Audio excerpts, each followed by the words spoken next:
जिस दिन हमारा पहला दिन काम पर था, उस दिन हमारी तरह और भी बहुत लोग थे जो इस दिन से काम पर आए थे। हमने अभी काम शुरू भी नहीं किया था। मीना भी मेरे साथ ही थी। तभी उस कंपनी का मालिक वहाँ आया। उसने कहा, आज जितनी भी नई लड़कियाँ आई हैं, उन्हें मेरे साथ चलना होगा। बाकी को यहीं काम करना होगा। मेरा मैनेजर तुम्हें सब बता देगा। हमें पता नहीं था कि वहाँ क्या होता है। उन्होंने मीना और दो लड़कियां दूसरी थी जिन्हें गाड़ी में बैठाया और अपने साथ ले गया। मुझे बड़ा अजीब सा लगा।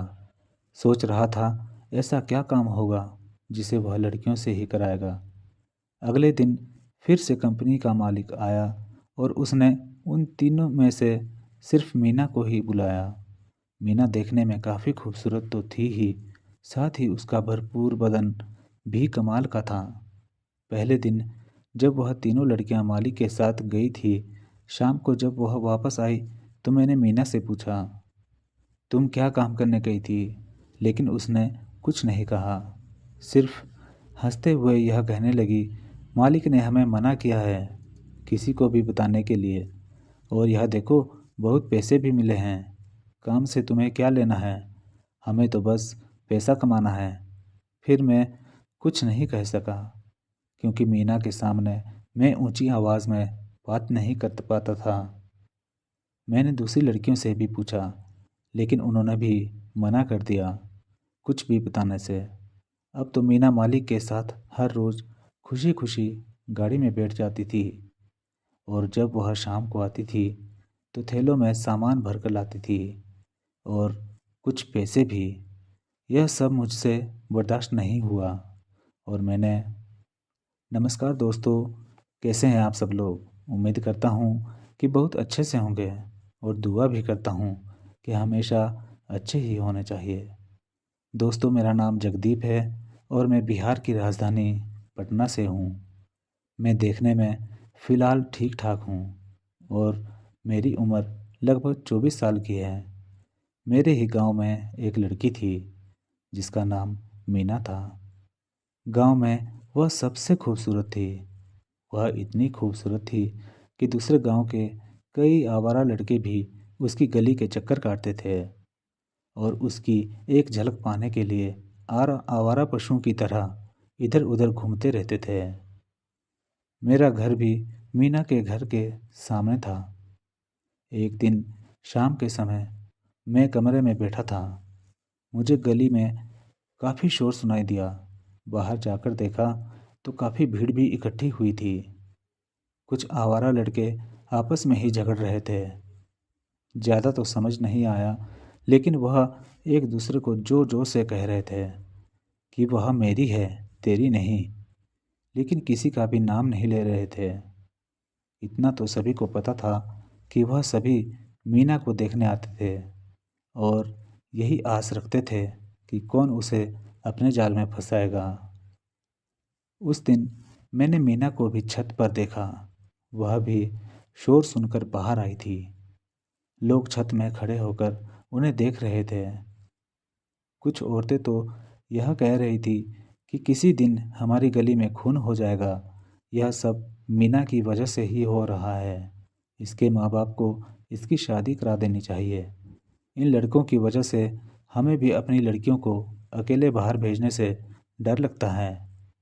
उनके यह शब्द मीना को भी सुनाई दे रहे थे, क्योंकि मैं उसकी आंखों में आंसू देख रहा था। वह रोते रोते अंदर चली गई। अगर वह इज्जतदार लड़की नहीं होती तो उसकी आंखों से आंसू न आते। अगर वह सुंदर थी तो उसमें उसकी क्या गलती थी? वह अपने घर में ही कैदी बनकर रह गई थी। अगर वह शाम को घर से बाहर निकलती थी तो लड़के तरह तरह की बात करके उसे छेड़ते थे। कोई सीटियाँ मारता था तो कहता था, कॉफ़ी पीने चलें? जिस समय वह छत पर रो रही थी, उसकी नज़र मुझ पर भी पड़ी थी। दरअसल मीना अपने मामा जी के पास रहती थी। उसका गांव बिहार में ही एक छोटे से गांव में था। उसे यहाँ आए हुए करीब 1 साल ही हुआ था। हमारे घर वालों की उसके मामा जी के घर वालों से बिल्कुल भी नहीं बनती थी। वह मुझे जानती तो थी कि मैं उनके घर के सामने वाले घर में रहता हूँ। आते जाते भी कई बार मिलती थी, लेकिन हमारी कभी भी बात नहीं हुई। उन आवारा लड़कों को वहाँ आते जाते देखकर मुझे भी बहुत गुस्सा आता था, लेकिन कर भी क्या सकते थे। हमारी गली में कुछ फास्ट फूड और चाय के ठेले थे। अक्सर लोग गली से आते जाते रहते थे, लेकिन कुछ लड़के ऐसे थे जो हर रोज़ आते थे और बिना कुछ खाए पिए वहाँ से काफ़ी देर बाद निकलते थे। लगभग अंधेरा होने से पहले मुझे मीना के प्रति सहानुभूति थी। वह एक अच्छी लड़की थी, इतना तो मुझे पूरा विश्वास था। मैं जब भी उसे देखता था, हमेशा मेरी नज़रों में उसके लिए इज्जत भरी होती थी। इतना तो उसे भी पता था। वह समझ चुकी थी कि मैं उन आवारा लड़कों की तरह नहीं था। कई बार वह शाम को जब सूखे कपड़े उतारने के लिए छत पर आती थी, तो उस समय हमारी नज़रें मिल जाया करती थी। पहले तो कुछ सेकंड के लिए ही नज़रें मिलती थी। समझो जैसे सिर्फ इतना ही देखा हो कि वहाँ कोई है या नहीं। उसके बाद फिर हमारी नज़रें एक दूसरे को ढूंढने लगी, और जब हम एक दूसरे को दिखते थे, फिर नज़रें ज़्यादा देर मिलने लगी। यह सिलसिला कई दिन तक चलता रहा। हमारे गांव से कुछ ही दूरी पर एक कंपनी थी जिसमें वह काम करती थी। मैं भी कंपनी में ही काम करता था, लेकिन वह कंपनी उनकी कंपनी से लगभग 1 किलोमीटर दूर थी। मैं रात के 9 बजे से सुबह के 9 बजे तक ड्यूटी करता था, और मीना सुबह के 9 बजे से शाम के 5 बजे तक ड्यूटी करती थी। एक दिन मैंने उसके आने से पहले ही छत पर अपना मोबाइल रख दिया, वीडियो रिकॉर्ड करने के लिए। मैं छत पर नहीं आना चाहता था। मैं देखना चाहता था कि मीना मुझे छत पर ना देखकर क्या महसूस करती है। मैंने कैमरा जूम कर दिया था ताकि मैं उसे साफ साफ देख सकूं। फ़ोन को मैंने अपनी कमीज की जेब में रखकर कमीज को छत पर लटका दिया था। लगभग 1 घंटे बाद मैंने वीडियो को देखा। वीडियो में मीना छत पर आई। उसने आते ही हमारे घर की छत पर नज़र डाली। जब उसे मैं नहीं दिखा तो वह मायूस सी होने लगी। उसकी नज़रें बार बार मुझे ढूंढ रही थी। जाते जाते वह कुछ देर रुक कर मेरी छत पर देख रही थी। वह काफ़ी देर रुकी थी, और जाते समय वह बिल्कुल मायूस थी। मुझे यकीन था कि वह दोबारा फिर से एक बार छत पर आएगी। अक्सर हर रोज़ मैं उसके छत पर आने से पहले ही अपनी छत पर आ जाया करता था।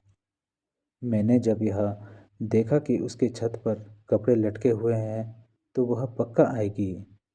जिस दिन कपड़े लटके नहीं होते थे, उस दिन वह आती भी नहीं थी। मैं वीडियो देखने के बाद छत पर आ गया। मुझे छत पर आए हुए अभी 5 मिनट भी नहीं हुए थे कि सचमुच मीना अपनी छत पर आ गई। जब उसकी नज़र मुझसे मिली, उसके होठों पर एक प्यारी सी मुस्कान आ गई। यह देखकर मेरे होठों में भी स्माइल आ गई। मतलब तो साफ था कि वह भी मेरी तरह प्यार करने लगी थी। बस अब इजहार करना बाकी था। अब मैंने उससे बात करना सोचा, लेकिन कैसे करता? जब मुझे सुबह छुट्टी होती थी, उस समय वह अपनी कंपनी पहुंच जाया करती थी, और शाम को मैं 8 बजे चला जाता था। मैं पैदल ही ड्यूटी पर जाता था। वहां पहुंचने में मुझे लगभग 40 मिनट लग जाते थे। मीना को कंपनी की बस छोड़ने और ले जाने आती थी। और भी कई लड़कियां थी जो वहां से जाती थी।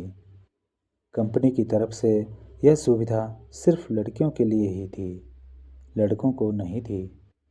वह भी मुझसे बात करना चाहती थी, लेकिन हम दोनों कब एक दूसरे से बात करते। मैं सुबह आने के बाद नहा धोकर छोटे मोटे काम निपटाकर खाना खाकर सो जाता था, और शाम को 6 बजे के आसपास उठ जाता था। मुझे ड्यूटी आने के लिए तैयारी भी करनी होती थी। मीना को शायद उसके मामा मामी सिर्फ कपड़े उठाने के लिए ही छत पर भेजते थे। बिना मतलब के वह छत पर खड़ी नहीं होती थी। 6 से 7 बजे के बीच में वह कभी भी छत पर आ जाती थी, वह भी करीब 5 से 10 मिनट के लिए। हम इशारों इशारों में ही एक दूसरे का हाल चाल पूछते थे, लेकिन बात नहीं कर पाते थे। मैंने उसे इशारा करके कहा कि मैं तुम्हें अपना नंबर देना चाहता हूँ, मुझे फ़ोन करना। मैंने एक कागज़ की पुड़िया बनाई और उसमें नंबर लिखकर एक रबड़ की सहायता से मीना की छत पर फेंक दिया। उसने नंबर लिया और मुझे अपने नंबर से मिस्ड कॉल कर दी। मैं बहुत खुश था। अपने आप को बहुत खुशनसीब भी समझ रहा था कि इतनी सुंदर और इतनी अच्छी लड़की को मैंने अपना दोस्त बना लिया था। सचमुच किस्मत वाला तो मैं था ही, जिसके पीछे कई लड़के फिदा होते थे और एक दूसरे से झगड़ा करा करते थे। फिर भी वह मेरे करीब हो गई थी। हमारी बातें अब फ़ोन पर ही चलने लगी। वह कहती थी कि उसकी मामी उसे ज़्यादा देर तक के लिए घर से बाहर नहीं भेजती है, क्योंकि शाम के समय बहुत से आवारा लड़के गली में घूमते रहते हैं। मैंने उसे कहा, तुम घर में बोर नहीं हो जाती? वह कहने लगी, फिर क्या कर सकती हूँ, रहना तो घर में ही पड़ेगा। एक दिन शाम को वही लड़के ग्रुप में चाय के ठेले पर बैठे हुए थे और मीना की छत के ऊपर देख रहे थे। मैं उन्हें देख रहा था। मीना कपड़े उतार रही थी। हमारी नज़र एक दूसरे से बातें कर रही थी। तभी किसी लड़के ने मीना को देखते ही सीटी मार दी। बस फिर क्या था, मुझसे रहा नहीं गया और मैं उन लड़कों पर भड़क गया। मैंने उन्हें कहा, ऐसा करते हुए तुम्हें शर्म नहीं आती? मैं कई दिनों से देख रहा हूँ, तुम यहाँ पर आकर हर रोज़ शाम को डेरा डालते हो। अब बहुत हुआ, चुपचाप यहाँ से चले जाओ, वरना मुझसे बुरा कोई नहीं होगा। ऐसा कहते ही वह लड़के भी मुझे बुलाने लगे। नीचे आजा, देखते हैं तेरे खून में कितनी गर्मी है। और ना जाने क्या क्या कहा। मैं बहुत ज़्यादा गुस्से में था और मुझसे कुछ ना सूझा। मैंने हाथ में एक डंडा लिया और उन लड़कों की तरफ दौड़ गया। उन्होंने जैसे ही मुझे हाथ में डंडा लिए हुए अपनी तरफ आते देखा, वह सब के सब वहाँ से भाग गए। मैंने जोर से उन्हें कहा जब वह भाग रहे थे, अगर कभी इस गली में दिखे तो तुम लोगों की टांग बाजू तोड़कर ही मैं तुम्हें यहाँ से वापस भेजूंगा। यह देखकर गली मोहल्ले के लोग भी काफ़ी खुश हुए। मैंने उन्हें भी कहा, हम इन्हें यहाँ आने के लिए बढ़ावा दे रहे हैं। जब हम लोग ही इन्हें कुछ नहीं कहेंगे तो यह क्यों यहाँ से जाएंगे? इसलिए तो हर रोज़ यहाँ पर आकर बैठ जाते हैं। आइंदा कभी भी दिखे तो हम सभी को मिलकर इन्हें यहाँ से भगाना चाहिए, वरना इस मोहल्ले की लड़कियाँ सुरक्षित नहीं रहेगी। मीना भी मुझसे बहुत इम्प्रेस हुई। उसने मुझे फ़ोन करके कहा कि तुमने उनके साथ बहुत अच्छा किया। कोई भी उनके खिलाफ आवाज़ नहीं उठाता था, लेकिन तुम एक सच्चे मर्द हो जो अन्याय होता नहीं देख सकता। मैं तुमसे शादी करना चाहती हूँ। तुम जैसा लड़का मेरा पति होगा तो मैं अपने आप को सुरक्षित महसूस करूँगी। मैं तो यही चाहता था, ले, लेकिन हमारे घर वाले और उसके मामा मामी हमारे इस रिश्ते को स्वीकार नहीं करने वाले थे। यह हम दोनों को पता था। हमने सोचा कि क्यों न हम यहाँ से दूर किसी और कंपनी में काम करें। मैं भी पता कर रहा था कि हमें कोई शहर में और जॉब मिल जाए। एक दिन मैंने अखबार में देखा कि दिल्ली की एक नई खुली कंपनी को लड़के और लड़कियों की आवश्यकता है। सैलरी भी अच्छी खासी थी। मैंने उन्हें फ़ोन किया और अब कंपनी के काम के बारे में पूछा। जिससे मेरी बात हो रही थी वह अपने आप को कोई मैनेजर बता रहा था। उसने कहा, अगले महीने की 1 तारीख को तुम्हें हमारे ऑफिस आ जाना है, कुछ डॉक्यूमेंट के साथ जो उसने हमें अपने साथ लाने के लिए कहा था। मुझे यह जॉब अच्छी लगी थी। मैंने मीना से फ़ोन पर कहा, मुझे दिल्ली में एक नौकरी का पता लगा है, क्यों ना हम दोनों दिल्ली जाकर जॉब करें। यहाँ से ज़्यादा पैसा भी मिलेगा और घर से दूर रहेंगे तो इन आवारा लड़कों से भी दूर रहेंगे। हम दोनों वहाँ जाकर शादी भी कर लेंगे। उसने मुझे एक हफ्ते के लिए रुकने को कहा। मैं भी मान गया था। एक दिन शाम को जब मैं अपनी ड्यूटी पर जा रहा था तो उन आवारा लड़कों ने मुझे घेर लिया और मुझ पर लाठी डंडों से वार किया। मेरे सिर पर चोट लगने की वजह से मेरी आंखों के आगे अंधेरा छा गया था। मैं अकेला था और वह बहुत सारे थे। मैं लहूलुहान होकर सड़क पर पड़ा था और वह मुझे मार रहे थे। आते जाते लोगों के शोर ने उन्हें वहां से भागने पर मजबूर किया। जाते जाते हुए यह कह रहे थे कि तू हमें वहां आने से रोकेगा, बल्कि हम तेरा आना जाना ही बंद करा देंगे। मुझे किसी का भी चेहरा नहीं दिखा था क्योंकि अंधेरा बहुत था। ना ही मैं उनकी आवाज़ को पहचानता था। किसी ने मुझे अस्पताल पहुंचाया। मेरे घर वाले भी आ गए थे। यह बात मेरे मोहल्ले में भी सभी को पता चल गई थी कि किसी ने जगदीप को बहुत मारा है और वह अस्पताल में है। मीना को जब यह खबर मिली तो वह मुझसे मिलने के लिए बेचैन हो गई। वह मुझे फ़ोन कर रही थी, लेकिन मेरा फ़ोन उन्होंने तोड़ दिया था, इसलिए फ़ोन नहीं मिल रहा था। वह अगले दिन अस्पताल में मुझसे मिलने आ गई। वह आज अपनी ड्यूटी पर भी नहीं गई थी। मुझे उसे देखकर बहुत अच्छा लगा। मैं कुछ बोल नहीं सकता था क्योंकि मेरे मुंह और सिर के चारों तरफ पट्टी बंधी थी। हाथ में प्लास्टर चढ़ा था और टांगों में भी। अगर वह मुझे कुछ देर और मारते तो शायद मैं मर ही जाता। मीना को देखकर मेरी आंखों में आंसू टपक रहे थे। उस समय मेरे माता पिता बाहर थे और सिर्फ मीना ही मेरे साथ थी। उसने मेरे हाथ को पकड़ा और कहने लगी, यह सब मेरी वजह से हुआ। हम दोनों को जब तुम कह रहे थे तभी यहाँ से चले जाना चाहिए था। अगर मैं तुम्हें एक हफ्ते के लिए रुकने को नहीं कहती तो तुम्हारे साथ यह सब नहीं होता। यह कहते कहते वह रो रही थी। लेकिन अब बहुत हुआ। तुम्हारे ठीक होते ही हम यहाँ से निकल जाएंगे। उन लड़कों का क्या भरोसा, वह तुम्हें दोबारा भी मार सकते हैं। मैं भी इस कैद भरी जिंदगी से बाहर निकलना चाहती हूँ। बस तुम जल्दी से ठीक हो जाओ।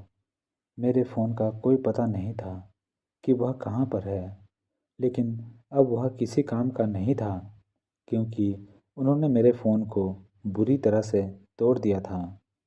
अब तो वह बच्चों के ही खेलने के काम का था। मुझे ठीक होने में लगभग 1 महीना लग गया था।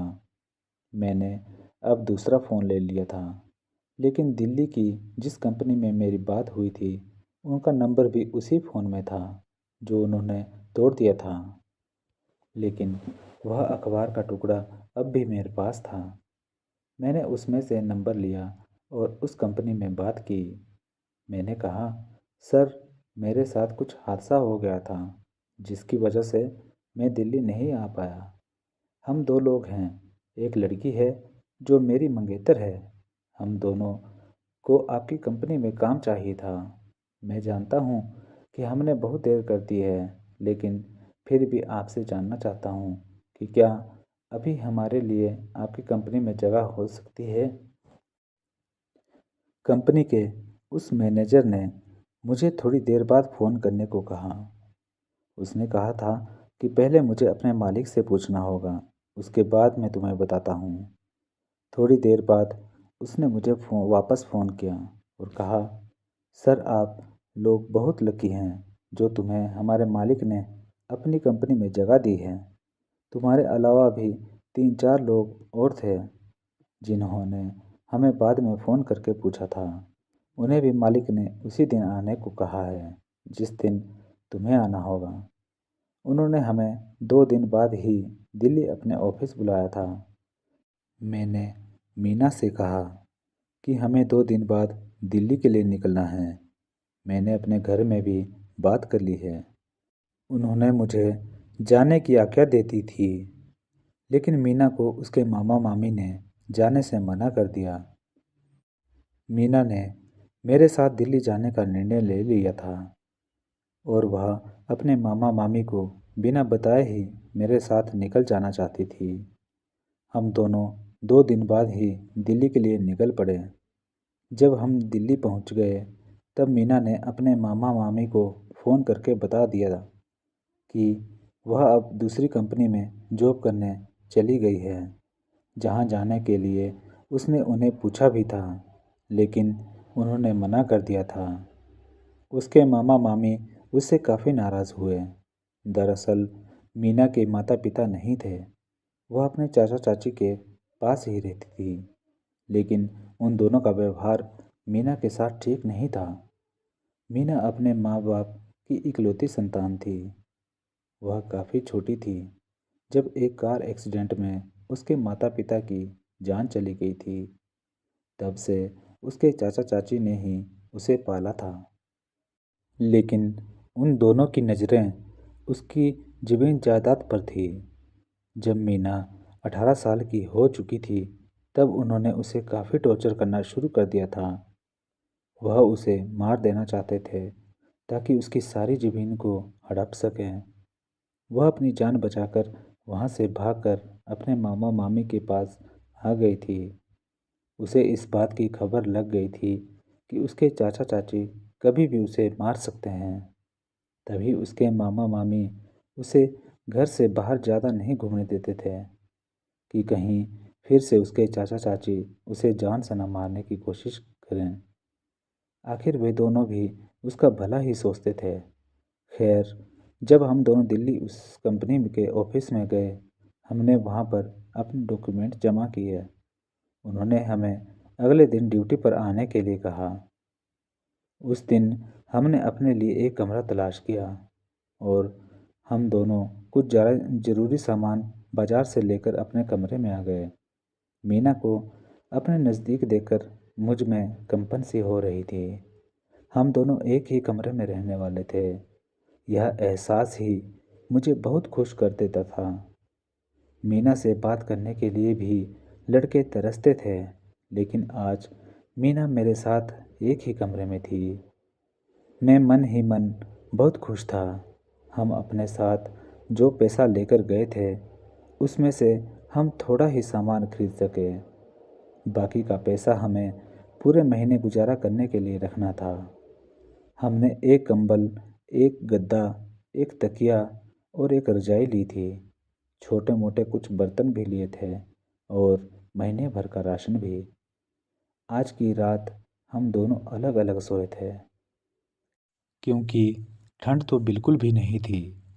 मैं कंबल बिछा कर सो गया था। आधी रात को मीना जोर से नींद में चिल्लाने लगी, चाचा, मुझे छोड़ दो, मैं जीना चाहती हूँ, मुझे मत मारो।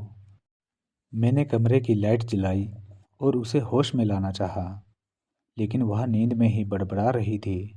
काफ़ी कोशिश करने के बाद मैंने उसे होश में लाया। अब मैंने उसे गले से लगा लिया और कहा, मीना, तुम घबराओ नहीं, अब तुम मेरे साथ हो। मैं तुम्हारे लिए पूरी दुनिया से लड़ जाऊंगा, लेकिन तुम्हें कुछ नहीं होने दूंगा। तुम घबराओ नहीं, हम कुछ ही दिन में शादी भी कर लेंगे। उसके बाद तुम्हारी ज़िंदगी मेरी हो जाएगी। उसके बाद मैं मीना को अपने सीने से लगाकर सो गया। मुझे यह एहसास बहुत अच्छा लग रहा था। मैं पहली बार किसी लड़की के इतना करीब आया था। मैं मीना से बहुत प्यार करता था, इसलिए मैंने उसके साथ कुछ भी गलत नहीं किया था। उसकी गर्म सांसें मेरे सीने में महसूस हो रही थी। मुझे यह लग रहा था कि कहीं यह सब सपना तो नहीं है। अगले दिन हम सुबह उठकर नाश्ता करके काम पर चले गए। हमारा पहला दिन था। हमारी तरह और भी कई लड़के लड़कियां वहां पर आए थे, जिनका भी पहला दिन था। उस कंपनी में जो प्रोडक्ट बनते थे, हमें उनका प्रचार करने के लिए दिन भर मार्केटिंग करनी होती थी। हमें मैनेजर काम बता ही रहा था कि तभी कंपनी का मालिक वहाँ आया। उसने कहा, जितनी भी नई लड़कियां आज यहाँ आई है उन्हें मेरे साथ चलना होगा, कहीं और काम करना है, बाकी सभी यहीं पर काम करेगी। तुम्हें मेरा मैनेजर सब कुछ समझा देगा। उसने मीना और उसके अलावा दो लड़कियां और थी, उन्हें अपनी गाड़ी में बिठाया और वहाँ से ले गया। मुझे यह सब अजीब सा लग रहा था। शाम को जब मीना वापस आई, मैंने उससे पूछा कि कंपनी के मालिक ने तुमसे क्या काम करवाया है। वह मुस्कुराते हुए कहने लगी, मालिक ने हमें मना किया है किसी को भी बताने के लिए। तुम काम छोड़ो, यह देखो मैं कितना सामान लाई हूँ और पैसे भी। मुझे उस पर विश्वास था, इसलिए मैंने मीना से ज़्यादा सवाल जवाब नहीं किया। अगले दिन फिर से मालिक आया और आज वह सिर्फ मीना को ही अपने साथ ले गया। मुझे यह बिल्कुल भी ठीक नहीं लग रहा था। ऐसा क्या काम होगा जो वह लड़कियों से ही कराता है। 2-3 दिन और गुजर गए। वह सिर्फ मीना को ही अपने साथ ले जाता था, क्योंकि मीना बहुत ही खूबसूरत लड़की थी और मीना भी खुशी खुशी उसके साथ गाड़ी में बैठ जाती थी। वह मालिक से इस तरह से बात करती थी जैसे कि वह उसे बहुत समय से जानती हो। अब मुझे बिल्कुल भी बर्दाश्त नहीं हो रहा था और मैंने एक दिन ड्यूटी पर से छुट्टी करके मालिक की गाड़ी का पीछा किया। मैं ऑटो में बैठकर मालिक की गाड़ी के पीछे पीछे चला रहा। काफ़ी देर जाने के बाद मालिक की गाड़ी एक घर के आगे खड़ी हो गई। मीना उसमें से उतरी और सीधी घर के अंदर चली गई। मैं आज वह सब काम देखना चाहता था जो मालिक मीना से करवाता था, लेकिन तभी मैंने देखा कि मालिक ने अपनी गाड़ी को वहाँ से घुमाया और कहीं और चला गया। मैंने सोचा, क्यों ना घर के अंदर जाकर देखता हूँ। घर में एक बड़ा सा गेट लगा था। मैंने दरवाजे की घंटी बजाई। अंदर से दरवाज़ा खोलकर मेरे सामने मीना आई थी। वह मुझे देखकर हैरान थी। कहने लगी, जगदीप, तुम यहाँ क्या कर रहे हो? तुम आज ड्यूटी पर नहीं हो? मालिक बहुत गुस्सा होंगे, तुम्हें काम पर जाना चाहिए था। मैंने उसे कहा, मीना, मुझे मजबूरी में यहाँ आना पड़ा, क्योंकि तुम तो मुझे बता ही नहीं रही हो कि मालिक तुमसे क्या काम करवाते हैं। तो मीना ने मुझे कहा, तुम देखना चाहते हो कि मालिक मुझे क्या काम करवाते हैं, तो आओ मेरे साथ। मैंने अंदर जाकर देखा तो एक बुजुर्ग महिला व्हील चेयर पर बैठी थी। मीना ने मुझे कहा, यह मालिक की माँ है। मालिक की पत्नी भी जॉब करती है, इसलिए उनकी देखभाल करने के लिए घर पर कोई नहीं है और मुझे उनकी देखभाल करने के लिए घर पर रखा है। मैं दादी की अच्छी से सेवा करती हूँ, इसलिए दादी मुझे ही हर रोज़ अपने पास बुलाती है। मुझे भी इनमें अपने परिवार के जैसा ही रिश्ता महसूस होता है, इसलिए हर रोज़ दादी मुझे कुछ ना कुछ सामान और पैसे देकर भेजती है। मालिक ने मुझे इसलिए बताने से मना किया था ताकि दूसरे काम करने वाले यह ना कहें कि इसे तो आराम का काम मिला है और हमें दिन भर धूप में मार्केटिंग करनी पड़ती है। लेकिन जगदीप, तुमने मुझ पर शक किया है। मैं ऐसी लड़की नहीं हूँ। अगर कुछ ऐसा मुझे लगता तो मैं तुम्हें बता देती। अगर हम दोनों को सारी उम्र साथ में गुजारना है तो हमें अपने मन से शक को दूर रखना होगा और एक दूसरे पर विश्वास करना होगा। मैंने मीना से माफ़ी मांगी। कहा, मीना, मुझसे बहुत बड़ी गलती हो गई है, मुझे माफ़ कर दो। सचमुच मैं तुम्हारे काबिल नहीं हूँ। लेकिन मीना ने कहा, जगदीप, मैं भी तुम्हें बहुत प्यार करती हूँ और तुम्हें खोना नहीं चाहती। हम दोनों यहाँ रहकर कुछ बनकर ही अपने गांव वापस जाएंगे। बस मुझ पर विश्वास रखना। फिर मैंने कभी भी मीना पर शक नहीं किया और हम खुशी खुशी दिल्ली में रहकर अपनी नौकरी करने लगे। कुछ ही समय बाद हमने शादी भी कर ली थी। जब हम अपने गांव वापस आए तो सबसे पहले हमने मीना के गांव जाकर उसके चाचा चाची से अपनी ज़मीन को वापस लिया। जिस पर उन्होंने कब्जा कर रखा था और वहाँ सुंदर सा छोटा सा घर भी बनाया। शादी करने के बाद हमारे रिश्ते को मेरे घर वाले और मीना के मामा मामी भी मान गए थे, क्योंकि वह भी मीना की सुरक्षा से अब आज़ाद हो गए थे। उन्हें अब यह लग रहा था कि मीना को उसके चाचा चाची से अब कोई खतरा नहीं है। हम दोनों के एक होने की वजह से उसके मामा मामी और मेरे घर वालों के बीच में भी अब समझौता हो गया था और दोनों परिवार खुशी खुशी रहने लगे। तो चलिए दोस्तों, यह थी एक प्यार भरी छोटी सी कहानी। उम्मीद करता हूँ कि आपको ज़रूर पसंद आई होगी। कहानी को अंत तक सुनने के लिए आप सभी का बहुत बहुत धन्यवाद। चैनल पर नए हो तो प्लीज़ चैनल को सब्सक्राइब करें। अगली बार फिर से मिलते हैं एक और नई रोमांटिक और दिलचस्प कहानी के साथ। तब तक के लिए नमस्कार। जय हिंद।